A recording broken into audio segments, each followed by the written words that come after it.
9 petugas Satpol PP Gadungan korban penipuan diamankan saat apel siaga di Jalan Taman Ujung, Menteng Cakung, Jakarta Timur. Pelaku memakai modus menjadikan para korban sebagai pekerja harian lepas Satpol PP.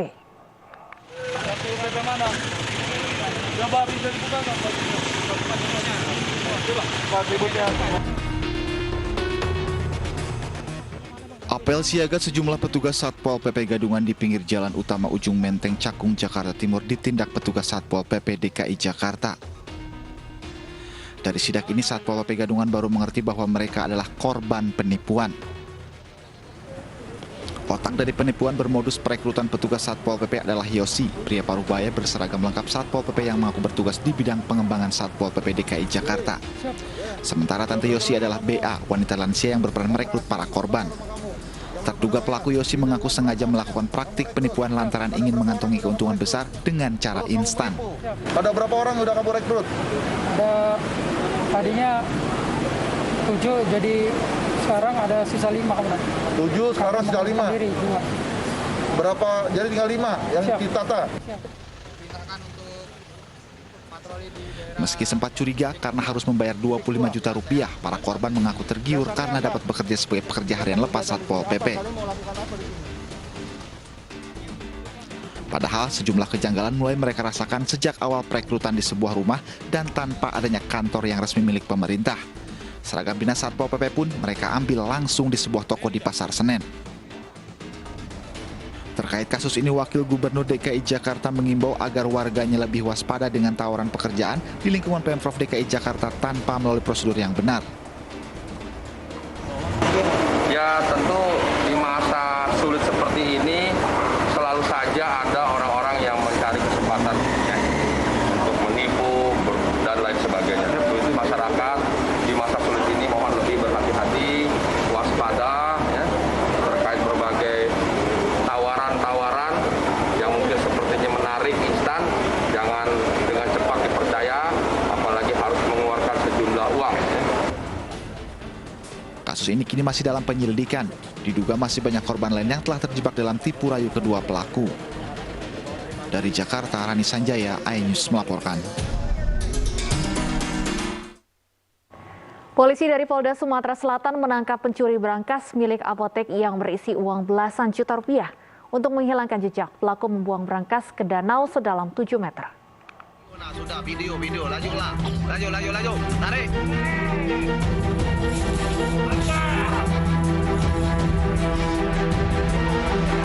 Setelah mencari selama 2 jam, polisi akhirnya menemukan barang bukti yang dibuang oleh pelaku.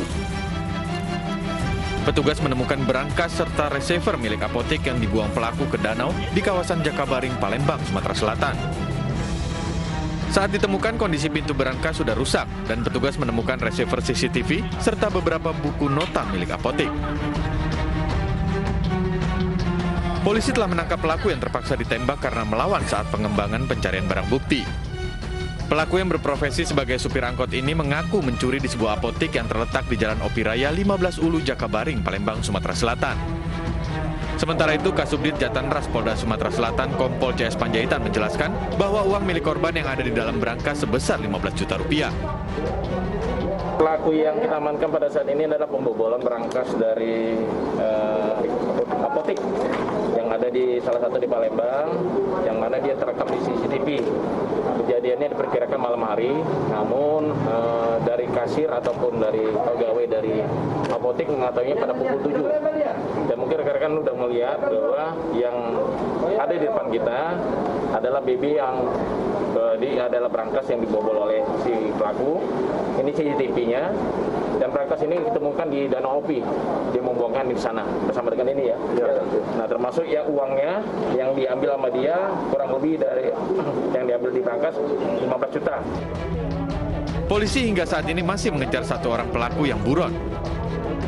Dari Palembang, Sumatera Selatan, Firdaus, iNews melaporkan. Polisi masih mengejar pelaku penusukan terhadap menantunya sendiri di Tasikmalaya, Jawa Barat. Sementara korban masih dirawat intensif di RSUD Dr. Soekarjo, Kota Tasikmalaya.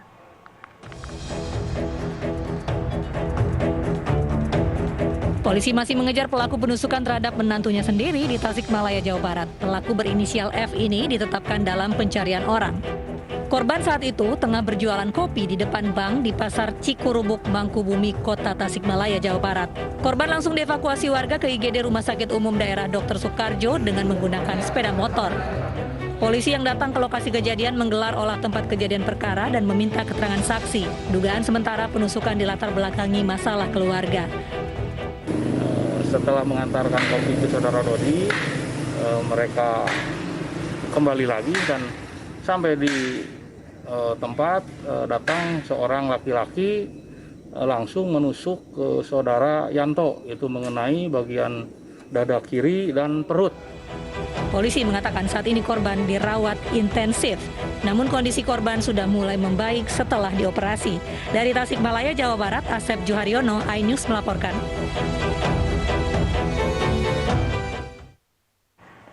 Seorang pria di Makassar nekat membakar mobil mantan kekasihnya sendiri. Pelaku sakit hati karena jalinan cintanya selama 4 bulan diputuskan oleh korban. Mobil seorang wanita di Makassar, Sulawesi Selatan ini hangus di beberapa bagiannya akibat dibakar. Pelakunya tak lain adalah MA, mantan kekasihnya sendiri. MA dan seorang rekannya pun ditangkap polisi usai dilaporkan korban. Pelaku membakar mobil mantan kekasihnya lantaran sakit hati. Jalinan asmaranya selama 4 bulan diputuskan korban. Jadi dengan cara mereka menyemprotkan, menyiram dari botol aqua yang berisi bensin ini ke atas pintu mobil, kemudian melakukan pembakaran. Untuk kedua orang tersebut kami amankan kemarin malam di daerah. Polisi menyita sejumlah barang bukti, diantaranya botol plastik bekas bensin, helm, pakaian pelaku, serta ponsel milik pelaku dan korban. Para pelaku terancam hukuman 12 tahun penjara. Dari Makassar, Sulawesi Selatan, Andi dari Sebuah mobil minibus terbakar di Jalan Raya Panglima Sudirman, Batu, Jawa Timur. Kebakaran mobil diduga akibat adanya korsleting listrik.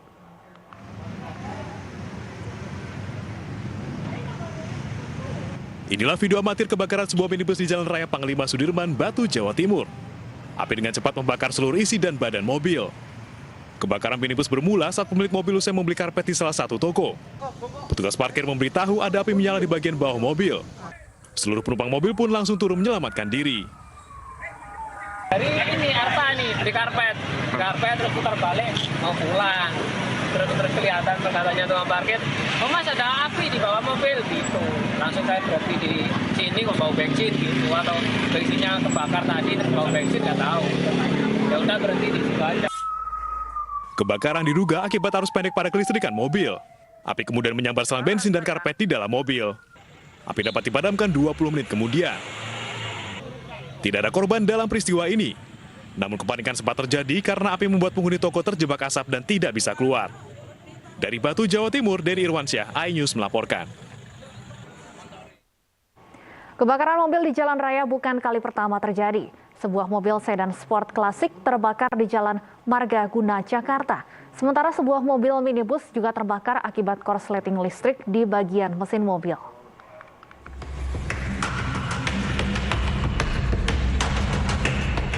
Kobaran api terus membakar seluruh bagian mobil sedan sport klasik di Jalan Margaguna, Kebayoran Baru, Jakarta Selatan pada Kamis siang.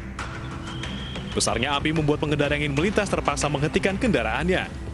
Pengendara mobil berhasil menyelamatkan diri sebelum api membesar. Saat mobil melaju dari arah radio dalam menuju Pondok Indah, tiba-tiba bagian mesin mobil mengeluarkan asap dan terbakar. Setelah padam, petugas mengevakuasi badan mobil yang hangus terbakar.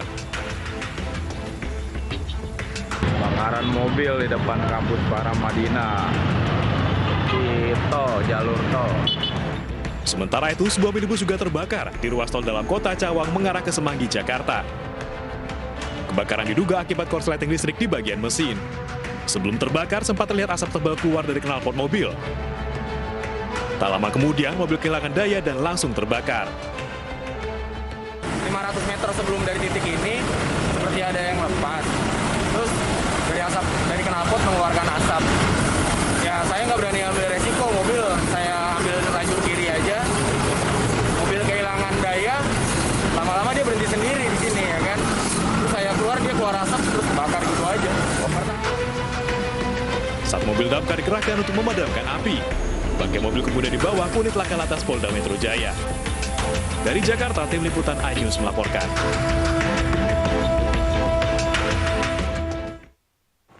PT MNC Vision Networks Tbk dengan kode saham IPTV mencatat kinerja baik sepanjang tahun 2020. Perusahaan yang berada di bawah MNC Group ini mencatatkan kenaikan pendapatan hingga 5% menjadi 3,68 triliun rupiah. PT MNC Vision Network Tbk mampu mencatat kinerja positif selama masa pandemi COVID-19 tahun 2020. Perusahaan yang berada di bawah naungan MNC Group ini meraih peningkatan keuntungan sebesar 5% dari tahun sebelumnya.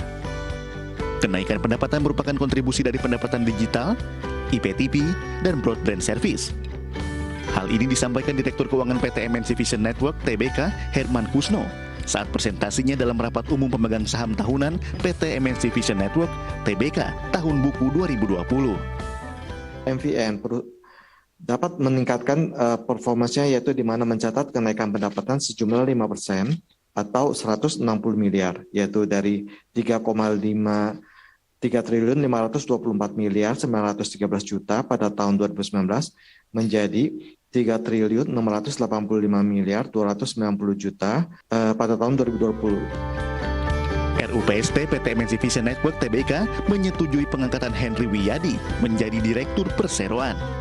Selain itu, RUPST juga menyetujui penggunaan keuntungan perseroan sebesar 1 miliar rupiah untuk dibukukan sebagai dana cadangan guna memenuhi ketentuan peraturan. Sedangkan sisa keuntungan perseroan akan dibukukan sebagai laba ditahan untuk memperkuat struktur permodalan perseroan. Dari Jakarta, Ade Firmansyah, iNews melaporkan. Pedagang, karyawan toko maupun pengunjung wajib menunjukkan kartu vaksin COVID-19 saat masuk ke area pasar. iNews Sore akan kembali sesaat lagi.